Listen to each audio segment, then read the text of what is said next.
Om Swastiastu. Om Awigenamastu Namo Sidam. Om Anubadrah Kertawian Tuwiswanta. Semoga pikiran yang baik datang dari segala penjuru.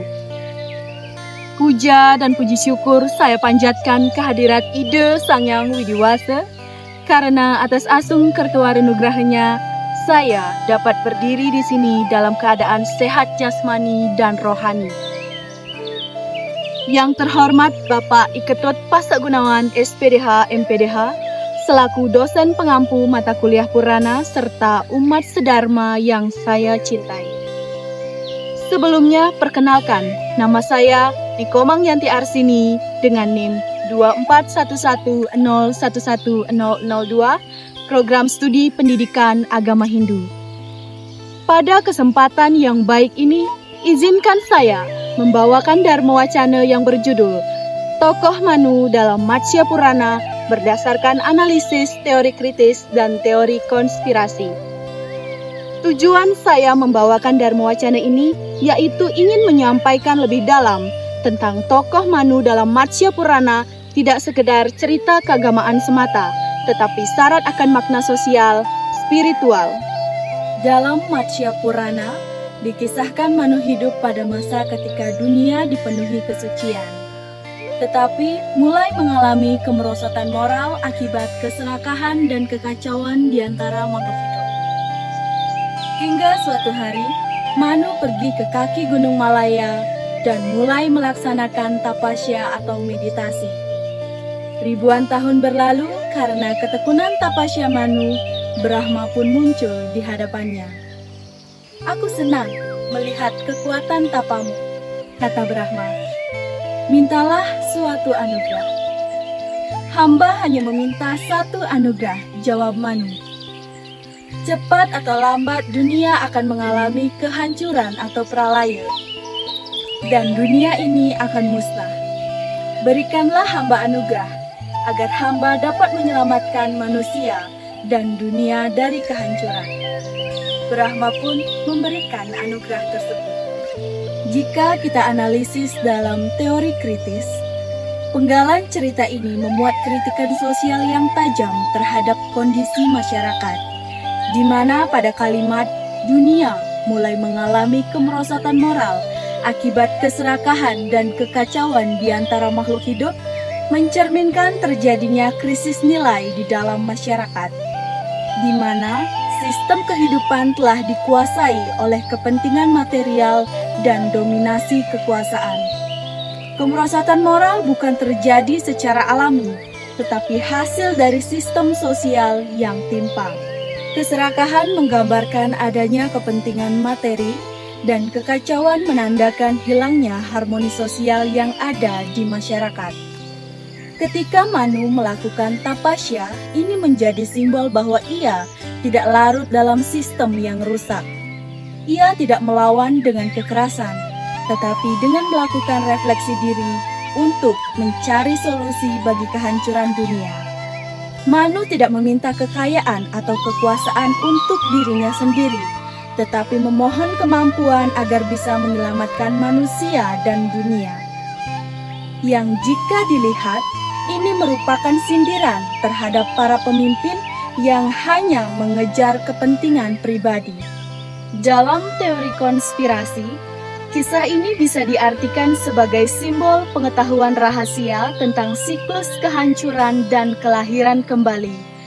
Ketika Manu mengatakan, cepat atau lambat dunia akan mengalami kehancuran, memunculkan pertanyaan, bagaimana Manu bisa tahu? Hal ini bisa diartikan bahwa ada pengetahuan tersembunyi yang disimpan dan hanya diketahui oleh kelompok tertentu, entah itu para resi, dewa, ataupun para raja.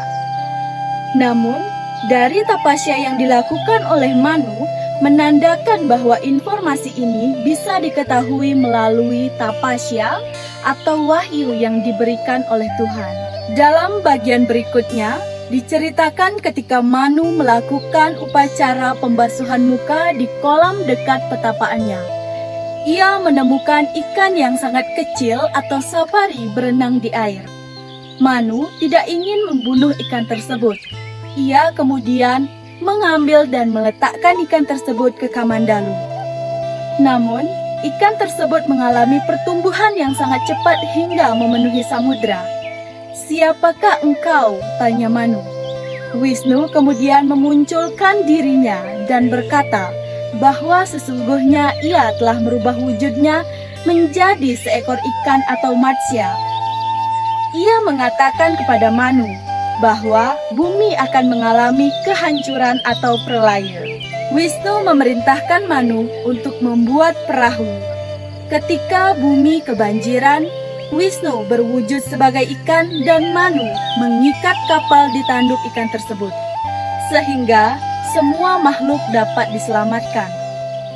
Setelah banjir itu surut, Manu menetap di puncak Gunung Malaya, berdoa kepada Wisnu dan melakukan tapa brata.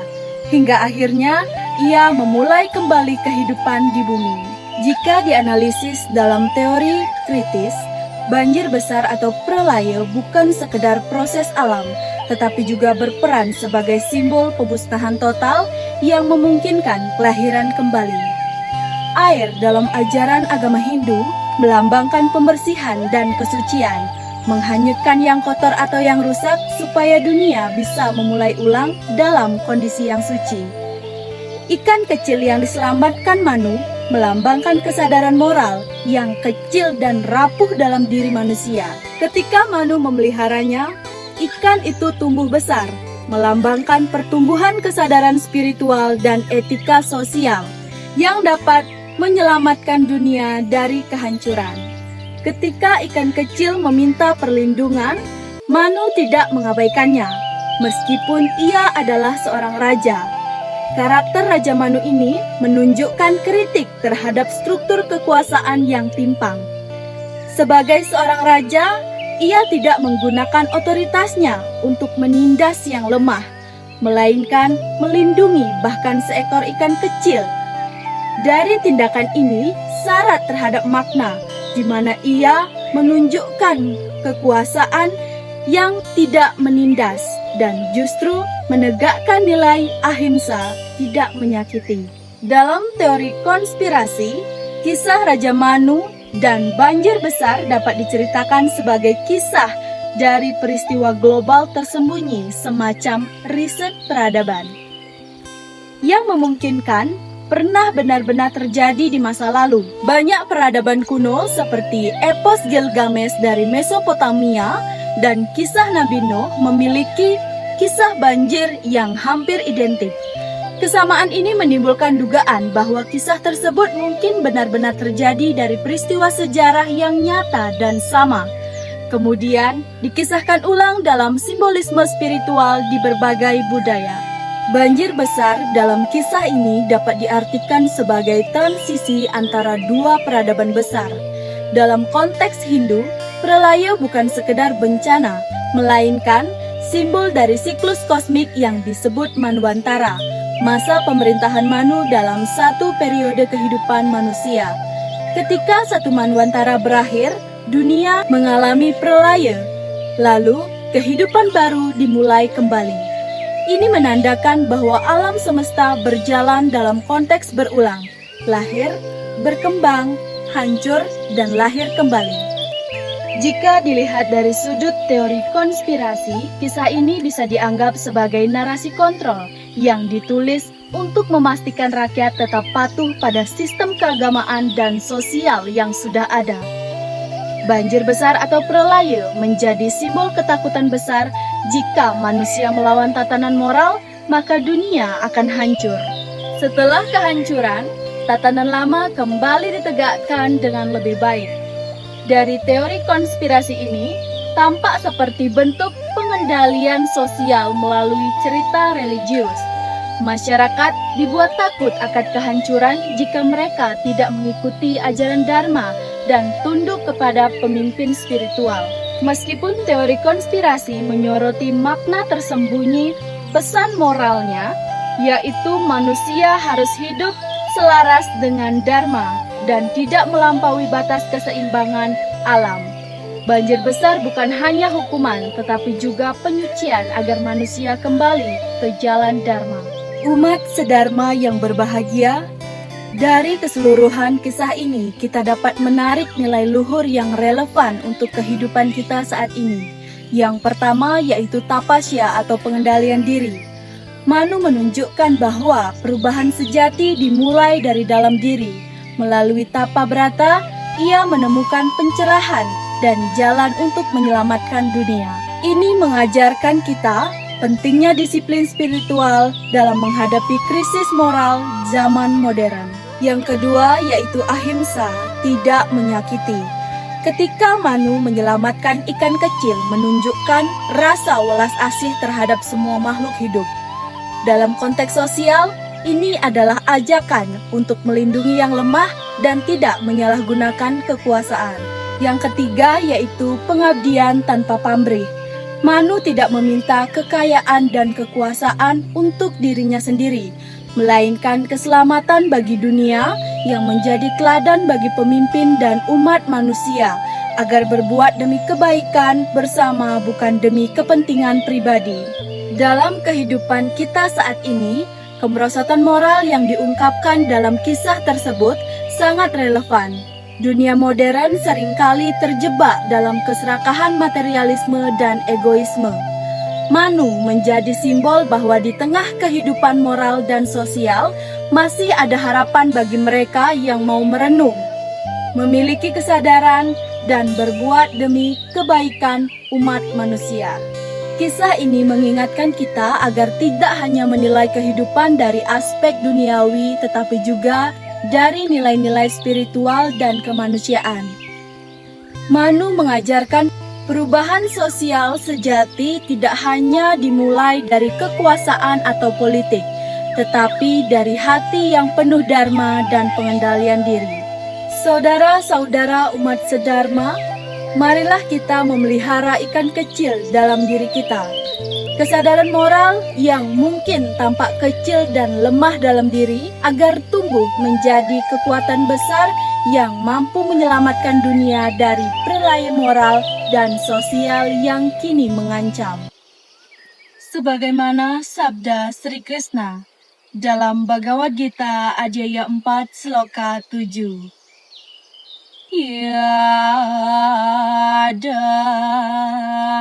Yada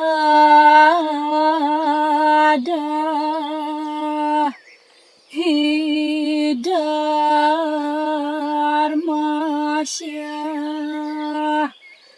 gelanir bawa tibarata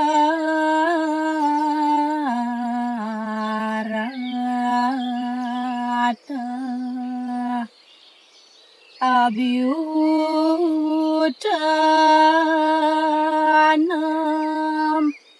adarmasya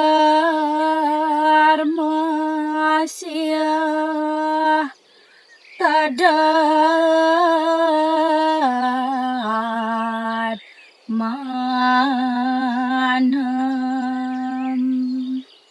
serjamiyaham,